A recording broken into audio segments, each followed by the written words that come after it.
క్రైస్తవ స్త్రీలను తిట్టినప్పుడు, క్రైస్తవ సంఘాలను తిట్టినప్పుడు మీడియా ఎక్కడికి పోయింది? ఇన్ని ఛానల్లో మళ్ళీ టెలికాస్ట్ చేస్తున్నారు కదా. క్రైస్తవ స్త్రీలను అన్నప్పుడు ఎటుపోయింది?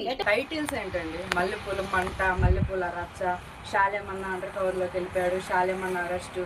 ఈ రోజు నేను చెప్తున్నాను, షాలేమన్న గురించి మాట్లాడేదానికి ఎవరికి హక్కు లేదు, అర్హత అంతకన్నా లేదు.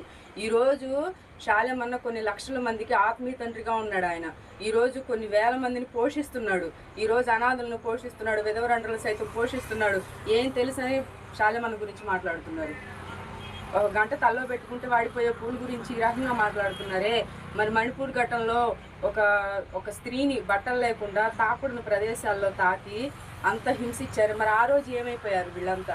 మీడియా వాళ్ళంతా ఏమైపోయారు? ఈరోజు షాలేమన్నకి ఎదిరించి మాట్లాడే వాళ్ళంతా ఏమైపోయారు? నేను సూటిగా ప్రశ్నిస్తున్నాను.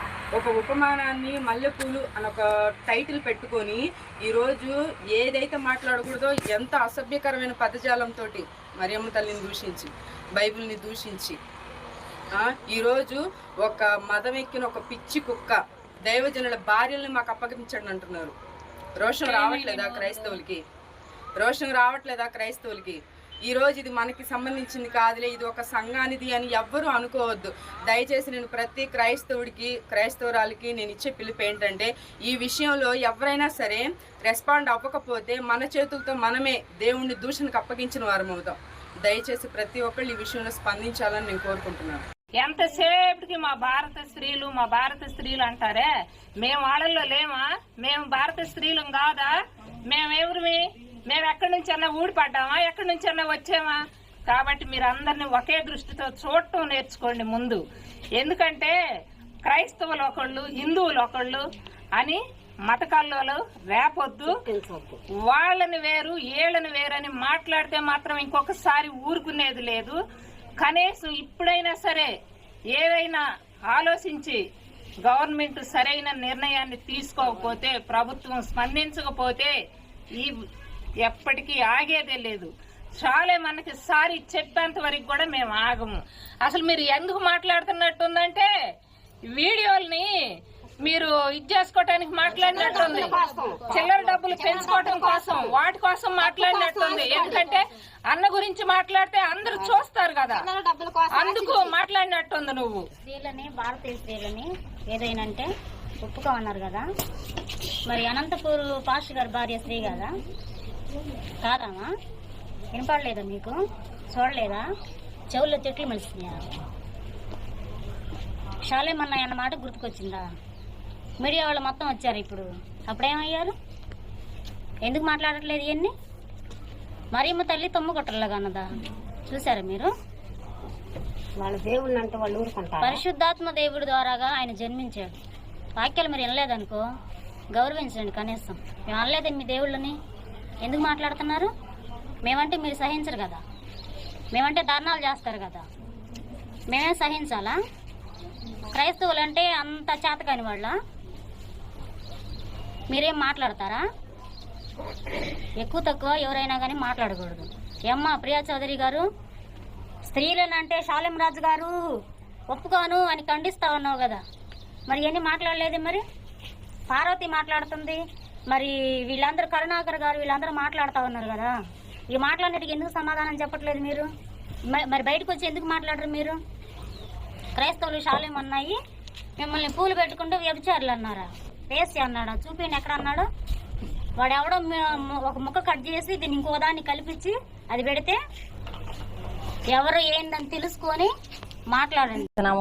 వీడియోల కారణంగా ఈ రోజు మరింతలను దూషించడం, దైవజనులను దూషించడం, అదే విధంగా మన పరిశుద్ధ గ్రంథమైన బైబిల్ను కూడా దూషిస్తున్న కారణం చేత ఈ రోజు ఇంకోలు పోలీస్ స్టేషన్ లో రిపోర్ట్ ఇవ్వడం జరిగింది. అధికారులు కూడా కంప్లైంట్ రిసీవ్ చేసుకుని దాని పరంగా యాక్షన్ తీసుకొని చర్యలు తీసుకుంటామని మనకు చెప్పి ఉన్నారు.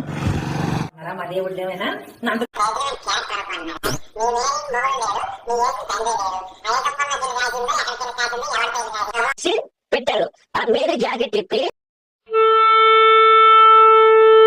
అన్ని దుర్భాషలాట మాట్లాడి చాలా అసహ్యంగా మాట్లాడు. మేము ఎంతో హృదయపూర్వకంగా ఆరాధించే మరియమ్మ తల్లిని వ్యభిచారని నీచమైన మాటలు మాట్లాడుతూ దుర్భాషలాడారు. అలాగే మేమెంతో పవిత్రంగా చూసుకునే బైబిల్ గ్రంథాన్ని కూడా ఎంతో చండాలమైన మాటలతో ఎంతో వ్యాఖ్యలు చేశారు. దీన్ని బట్టి మేమందరం కూడా చాలా బాధపడ్డాం. మా హృదయం చాలా గాయపడ్డది. మేము దీని విషయమై పోలీసులు ఆశ్రయించాం. వాళ్ళెంతో చక్కగా మా కేసుని నమోదు తీసుకొని మా పక్షాన్ని నిలబడతామని మాకు ధైర్యం ఇచ్చారు. అలాగనే ఈపూరు ఎస్ఐ గారు మాకు ధైర్యం చెప్పారు. అలాగే దీని విషయంలో క్రైస్తవులందరం బాధపడుతున్నామండి. చట్టపరంగా ప్రతి ఒక్కరు కూడా స్పందించాలి, న్యాయం జరగాల అని ఆశిస్తూ దీని విషయాల్లో క్రైస్తవం కూడా కదలాలండి. ఇలా ఒక్కరినే అన్నారు, మరిమ తల్లినే అంటున్నారు. ఈ విషయంలో క్రైస్తవులు కదలాలి, అలాగే ప్రభుత్వాలు కూడా కదలాలి, మాట్లాడాలి, మా పక్షాన న్యాయం జరగాలి. ఇది మొదలే, కానీ దీని పక్షాన న్యాయం జరగకపోతే మేము ఎక్కడికైనా వెళ్తాం, ఎంత దూరమైనా వెళ్తాం. దానికి మేము దేనికైనా సిద్ధపడే ఉన్నాం.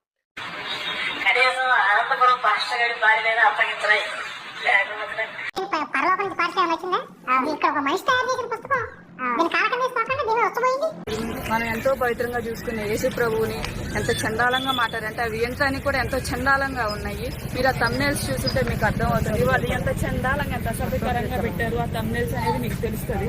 ఒక్కొక్క క్రైస్తవులు ఆ వీడియోస్ చూసే ఉంటారు. మీరు ప్రతి ఒక్కరు స్పందించండి. ఆ వీడియోకి స్పందించి మీ తరపు ఈ క్రైస్తవం తరపున మనం అంటే ఏందో వాళ్ళకి చూపించాలి. అలాంటి తమ్నెల్స్ ఎందుకు పెట్టారు మీరు ఒకసారి చూడండి, క్లారిటీగా మీకు తెలుస్తుంది. అలాగే చర్చిల గురించి చండాలంగా మాట్లాడారు. చర్చి ఎదురు అయ్యి అమ్ముకుంటున్నారు, ఇవి అమ్ముకుంటున్నారు అని చెప్పి చండాలంగా మాట్లాడేశారు. ఒక స్త్రీ గురించి ఎలా మాట్లాడతారు, అలా ఇలా ఎలా పడితే అలా చండాలంగా బూతులు మాట్లాడుతున్నారు. మీరు ఒకసారి చూడండి ఆ వీడియోస్ వల్ల మా మనోభావాలు తప్పితే మేము స్టేషన్కి వచ్చాము. స్టేషన్కి వచ్చేసి కంప్లైంట్ చేశాము. సిఐ గారు చాలా సానుకూలంగా స్పందించారు. కంప్లైంట్ చేస్తామన్నారు, కంప్లైంట్ ఫైల్ చేస్తామన్నారు. మాకు చాలా సానుకూలంగా స్పందించారు. పూలు పెట్టారు, పువ్వు చుట్టూ పూలు పెట్టారు, దాన్ని చేశారు. విగ్రహం చుట్టూ కాదు, వట్టకాయలు ఏమైనా బలిస్తారా?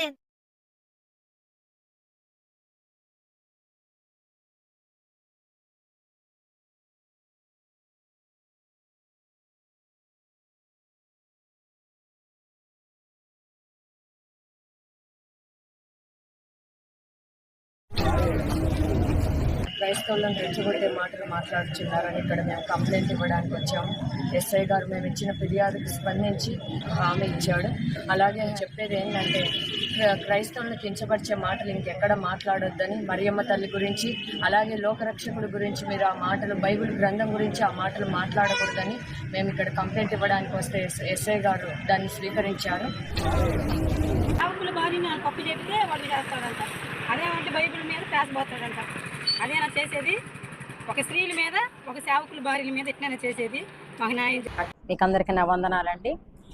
కొన్ని నెలలుగా లేదా కొన్ని వారాలుగా టీవీల్లో ప్రతి ఛానల్లో కూడా షాలేమన్న గురించి ఎన్నో దుష్ప్రచారాలు వస్తున్నాయి. మీరందరూ చూస్తూనే ఉన్నారు. కాకపోతే షాలేమన్న క్రైస్తవుల్ని మత మార్పిడి చేయటం కాదు, మనసుల్ని మార్చే వ్యక్తి. అది అందరికీ తెలుసు. ఏపీలో ఎక్కడ కూటాలు పెట్టినా లక్షలాది మంది ప్రజలు వస్తున్నారు. అది అందరికీ తెలిసిన విషయమే. కానీ షాలేమన్న గారు వేరే దైవజనుడు ఇలా చెప్పాడని చెప్పారు, కానీ తన నోటి గుంట అలా అనలేదు. దయచేసి మీరు అట్లాగా దైవజనుల్ని అలా అనకూడదు. ఎందుకంటే క్రైస్తవులంటేనే మేము ప్రేమతోనే మాట్లాడతాం. ప్రేమ కలిగిన విషయాలే మేము చెప్తూ ఉంటాము. కానీ మీరు మీ ఇష్టానుసారంగా దైవజనుల భార్యలను అన్నారు. సమాజంలో సంఘ సంస్కారకురాలు ప్రియా చౌదరి గారు, ఆమె కూడా ఒక హోదా ఉన్న వ్యక్తి. ఆమె ఏమంటుంది, ఒక స్త్రీ గురించి నీచంగా మాట్లాడింది.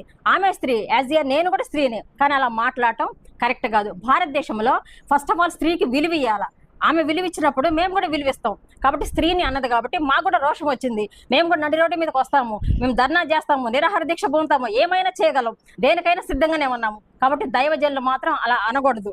అమ్మా ప్రియా చౌదరి గారు, ఒరిస్సాలో జరిగింది ఒక స్త్రీ గురించి ఏమైనా పట్టించుకున్నావా? మణిపూర్లో ఒక స్త్రీని నడి రోడ్డు మీద బట్టలు లేకుండా అట్లాంటి కార్యం జరిగింది. నువ్వు స్త్రీవే కదా, నువ్వేమైనా స్పందించావా? ఇటువంటి కొన్ని విషయాల్లో స్త్రీల గురించి ఏం చెప్పాడు? క్రైస్తవులు అందరూ కూడా పూలు పెట్టుకుంటారు కాదంట్లా, కానీ ప్రార్థనకు వచ్చేవాళ్ళు ఏ విధంగా ఉండాలి, ప్రార్థన దేవునికి తగినట్లు జీవించాలని చెప్పారు. కానీ పల్లెపూలు వేరే వాళ్ళు పెట్టుకున్నారు, ప్రతి మనిషిని పేరెత్తి వ్యక్తపరచాల. వాళ్ళు ఒక ప్రత్యేకంగా ఉంటారని చెప్పడం జరిగింది. బైబిల్ మీద వచ్చిపోసి అంత మనగాడు అంటారు పల్ల పార్వతి అది ఆడదు కాదు, అది ఆడదైతే అట్టెందుకు మాట్లాడిద్ది అసలు? అది ఆడదైతే అది ఆడదని మాట మాట్లాడేది, దానికి ఏం తెలుసు? మరి డబ్బులు కూడా దేవుడి ఏం తెలుసు? ధర్నాలయం చేసిన బయటికి రావాలరా అసలు మాట్లాడేటప్పుడు మైండ్ చదివే వ్యవస్థ నీ చదువు జ్ఞానం ఏమైందిరా నీకు? తిడతారా? మా బైబిల్ మీద వచ్చబోస్తారా? పాస్టర్ పెళ్ళం కావాలి సగం ఉండడం ఎక్కడికి పోయింది ఈ మీడియా? క్రైస్తవ స్త్రీలను తిట్టినప్పుడు, క్రైస్తవ సంఘాలను తిట్టినప్పుడు మీడియా ఎక్కడికి పోయింది? ఇన్ని ఛానల్లో మళ్ళీ టెలికాస్ట్ చేస్తున్నారు కదా. క్రైస్తవ స్త్రీలను అన్నప్పుడు ఎటు పోయింది? ఆయన చేసే సేవా కార్యాలు చూసి మాట్లాడండి, అప్పుడు మీకు అర్థం అవుతుంది. అంతేగాని ఒక సేవకుడిని, సేవకుల భార్యలను, మత గ్రంథాలను మీరు మాట్లాడితే మాత్రం ఈసారి ఒప్పుకోము. ఖబర్దార్, ఈసారి మాత్రం ఒక్కొక్కరికి వార్నింగ్ ఇస్తున్నాం. ఈసారి బైబిల్ జోలికి గాని, సేవకుల భార్యల జోలి గాని, సేవకుల్ని గాని దూషిస్తే మాత్రము ఇప్పుడు ఒక్కరే అనుకుంటున్నారేమో శాలేం రాజు అంటే ఆయన తరపున 150 సంఘాలు ఇంకా రాష్ట్రాలుగా వాడబడుతున్నాడు. ఇప్పటి నుంచి మీరు ఆయన మాత్రం అంటే, సేవకుల్ని అంటే మాత్రం ఊరుకోం. మేము చెప్తున్నాం, దండించి ఒక్కొక్కరిని వార్నింగ్ ఇస్తున్నాము. ఈసారి మా సేవకుల్ని ఎవ్వరు అనడానికి వీల్లేదు. అసలు సేవకుడు అంటే ఏమనుకుంటున్నారు? అసలు మీకు ఆ విలువ తెలియదు కాబట్టి, మా చీకట్లో ఉన్నారు కాబట్టి మీకు తెలియదు. వెలుగు సంబంధులకు మాత్రమే ఈ విలువ తెలుసు. అందుకే మీరు వెలుగులోకి రమ్మని మేము ఈ విధంగా మీకు మీ ముందుకు వచ్చి మాట్లాడుతున్నాము. ఖబర్దారు, ఒక్కొక్కరిని ఈసారి మాత్రము మా సేవకుల్ని అన్నా మేము ఊరుకోము. అసలు శాలేమన్న మాటలు మీరు ఆ క్లిప్పులు కాదు వినడం, వాక్యం అంతా వినండి, అప్పుడు మీకు అర్థం అవుతాడు. అందరికీ వందనాలండి. మరి చర్చిలలో కండోమ్స్ అమ్ముతున్నారు. వాళ్ళు రాత్రిపూట ప్రార్థనలు పెట్టేది ఎందుకు? రాత్రిపూట కండోమ్స్ అమ్ముతారు ఎక్కువగా అని కరుణాకర్ సుగుణ గారు మాట్లాడుతున్నారు. అయ్యా, కండోమ్స్ అమ్ముతున్నది నువ్వు చూసినవా? వచ్చినవా చర్చికి?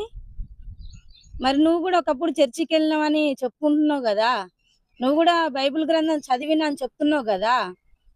మరి మీ కుటుంబంలో కూడా చాలా మంది ఉన్నారు కదా, మీ కుటుంబంలో వాళ్ళందరూ కండోమ్స్ తీసుకొనే చర్చిలలో తిరిగిండ్రా? అయ్యా, కండోమ్సే తీసుకున్నారా మీరు చర్చికి వెళ్ళి? పిచ్చి పిచ్చిగా మాట్లాడవాకయ్యా, నోరుందని. నీకే నోరు లేదు, మాకు కూడా ఉంది. దయచేసి వ్యర్థమైన మాటలు మాట్లాడడం బంద్ చేయి. ఎందుకు మాట్లాడుతున్నావు? నోరుందని. కరుణాకర్ సుగుణ, నువ్వు మాట్లాడుతుంది ఒక్కటి కూడా ఒక మనిషి మాట్లాడుతున్నట్టుగా మాట్లాడట్లేదయ్యా నువ్వు. మరి అమ్మ అబ్బకు పుట్టినోడు ఇట్లా మాట్లాడడు. నిజంగా మనుషులకు పుట్టినోళ్ళు ఇట్లా మాట్లాడరయ్యా. స్త్రీలారా, భారతీయ స్త్రీలారా, మరి మీరందరూ చూస్తున్నారు కదమ్మా, మేము స్త్రీలం కాదా? మీరొక్కరే స్త్రీలా? మీరొక్కరే స్త్రీలా అమ్మా? దైవజనుడు అనని మాట అన్నడు అని చెప్పి ఈరోజు 100 కేసులు పెడుతున్నారు. ఏమ్మా, 100 కేసులు పెడుతున్నారు. పెట్టుకోండి, ఎన్ని కేసులు పెట్టుకుంటారు. ఏం మాట్లాడిందని మీరు దాంట్లో ఏం తప్పు దొరికిందని మీకు అంత అపార్థం ఏం కలిగిందమ్మా? మీ స్త్రీలం కాదా? మీ స్త్రీలం కాదా? తన బిడ్డలకు తన మంచి మాటలు చెప్పుకుంటున్నాడు, మాకు చెప్తున్నాడు మీరు ఇట్లా ఉండండి అని చెప్తున్నాడు. అంతేగాని దైవజనుడు మిమ్మల్ని ఉద్దేశించి చెప్పలేదమ్మా, మమ్మల్ని చెప్పిండు. ఎందుకంటే మేము దేవుని మార్గములో, ఆయన మార్గములో నడుస్తూ దైవజనుని మేము వెంబడిస్తున్నాం కనుక మీరు పిచ్చి పిచ్చి వేషాలు వేసి బజార్లు ఎమ్మడి తిరగొద్దు అని చెప్పి మాతో మాట్లాడిండు, మీతో మాట్లాడలేదు. ఆ మాట మిమ్మల్ని అన్నట్టుగా, మీరు గుమ్మడికాయలు దొంగ అంటే నేనే అన్నట్టుగా ఉరికి రాబకండి. ఒకవేళ మీరు ఆ విధంగా ఉన్నారా, మీకు వస్తుంది అంటే మేము అందులో ఉన్న వాళ్ళు చాలా మంది ఉన్నాం, అట్లాంటి వాళ్ళు చాలా మంది ఉన్నారు. అంటే చర్చికి వెళ్ళే వాళ్ళు అందరూ మంచిగానే బతుకుతున్నారా? కొన్ని పొరపాట్లు ఉంటాయి. పొరపాట్లు ఉన్న వారితో మాట్లాడుతున్న మాట అది, మీతో మాట్లాడుతున్న మాట కాదు. మాకు హెచ్చరిక చేస్తున్నాడు మా దైవజనుడు, మాతో చెప్తున్న మాట. దయచేసి అపార్థం చేసుకొని మా మనోభావాలు దెబ్బతీయవాకండి, మా మనోభావాలు దెబ్బతీసి మమ్మల్ని ఇబ్బంది పెట్టవాకండి. మేము వెంబడిస్తున్న దైవజనుని అడ్డగోలుగా మాట్లాడి మా బైబిల్ గ్రంథం మీద ఉచ్చబోస్తామంటూ మా యేసు ప్రభు లంజాగొడుకు అంటూ మీరు మాట్లాడుతున్న ప్రతి మాట, మరియమ్మ ఇద్దరితో పడుకొని కడుపు చేసుకున్నదని యేసు ప్రభు లంజాగొడుకు అంటూ పిచ్చి పిచ్చిగా మాట్లాడటం బంద్ చేయండి. వ్యర్థమైన మాటలు మాట్లాడి మా మనోభావాలు దెబ్బతీయవాకండి. దయచేసి ఇప్పటికైనా మీరు నోరు మూసుకొని, మీరు ఇంకా దేశంలో ఎన్నో జరుగుతున్నాయి, ఎన్నో అఘాత్యాలు జరుగుతున్నాయి, హెచ్చరిక చేస్తున్నాం. ఇంకోసారి మా దైవజనుని జోలికి కానీ మా బైబిల్ గ్రంథం జోలికి కానీ రావద్దు. లలిత కుమార్, మీరేం మాట్లాడుతున్నారు? భారతదేశంలో మీరు తిరగొద్దు అంటున్నారా? ఏయ్యా, భారతదేశ గడ్డలో నువ్వే పుట్టినవా? నువ్వే ఒక ముద్దు బిడ్డవా? మేము కాదా భారతదేశంలో పుట్టిన వారం? మాకు స్వతంత్రం ఉన్నది, మనందరికి స్వతంత్రం ఉన్నది. అందరికి ప్రభువు యేసు ప్రభువే, అందరికి దేవుడు ఆయనే. అందరికి దేవుడైన దేవుని మేము మొక్కుతున్నాం. మేము ఒక మార్గంలో నడుస్తున్నాం. దయచేసి లలిత కుమార్, మీరు అడ్డగోలుగా మాట్లాడడం బంద్ చేసి, మీ కుటుంబము ఇంకా మీదేదైనా మిమ్మల్ని వెంబడించే వాళ్ళకి ఏదైనా మేలు చేసుకుంటే చేసుకోండి, కానీ ఇతర క్రైస్తవుల మీద కానీ అడ్డగోలుగా మీరు మాట్లాడడం బంద్ చేయండి.